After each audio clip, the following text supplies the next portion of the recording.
Okay, good afternoon po. Okay, lalo na sa mga nagka-crush sa akin, nagkagusto sa akin.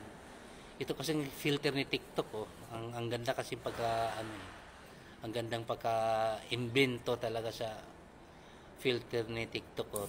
Tingnan mo tuloy, ang daming na-crush sa akin. Ako po ay katulad din ninyo. May mga crush din ako. Okay, ganito. Ito ginagawa ko talaga ito dati po. Okay. Dati, sa ngayon, hinto muna. Okay. Ah, pwede na time will come, baka gagawin ko pa uli. Ganito kasi yan. Halimbawa sa TikTok or sa FB, nagme-message ka. Ako, nagme-message ako. Sinabi ko na, pag kusunada ko, I like you a lot. Okay, I like you a lot. Pagtingin doon, tinitingnan ka lang. Gisin lang niya pero hindi siya nag-reply. Ibig sabihin, hindi po siya interesado sa akin. So, no hard feelings. Naintindihan ko yun. Naintindihan ko yun. Ibig sabihin, hindi lahat ng tao ay makukuha mo po. Okay. Okay. So, digma. Okay. Wala sa akin yun. Natural lang po. Dahil talagang ganun. So, ngayon sa inyo din na halimbawa, nagpaano kayo sa akin, nagprangka kayo, nagsabi na gusto ako, wag po kayong ma-heart pag hindi ko kayo nagustuhan, lalo na ngayon na matanda na po ako, matanda na, kulang sa pahinga, tulog, sakit ang tuhod, partner, matanda na ako, matanda na. So, kumbaga sa hindi na po, okay, hindi na katulad dati talaga. Sobrang aktibo ko sa mga ganong bagay. Ngayon matanda na po ako. Nag-iisa lang ako sa buhay. Sakit ng tuhod talaga, totoo lang. Tapos, ang focus ko talaga ngayon, wala akong oras dahil,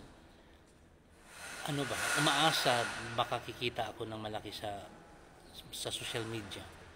Dahil hanggang ngayon, hindi pa ako tumitigil na malay mo, kikita ako ng malaki. Para naman makatulong ako sa anak ko na may medical needs po. Okay. Kailangan na, hindi na po ako nakasuporta ng maayos. Ang tagal ng panahon na hindi na ako nakahatag in town. Sorry sa anak ko. Lalo na ni Kate in town.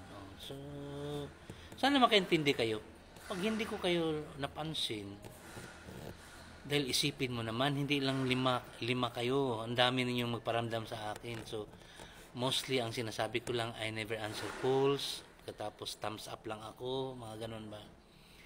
Or thank you, salamat. Mga ganun lang ang mga reply ko dahil wala na ko yung oras Wala na ko yung oras para mag-reply sa inyo isa't isa. Kaya thumbs up lang lagi. Pasensya na po. Pasensya na po. Pasensya na po talaga. Katulad ko, may nagustuhan ako. Tapos didma lang din ang nagustuhan ko. Wala sa akin yun. Natural lang po yun.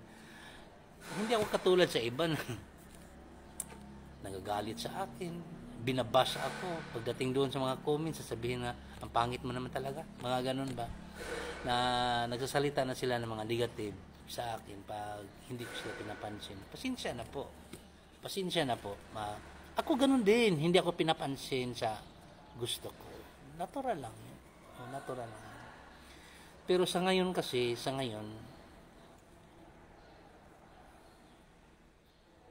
huminto na ako sa mga ganun dahil, yun nga sabi ko, nakapokus ako dahil malapit ang intawon ko mag-retire tapos wala intawon ko yung naipon. Wala akong ipon pa.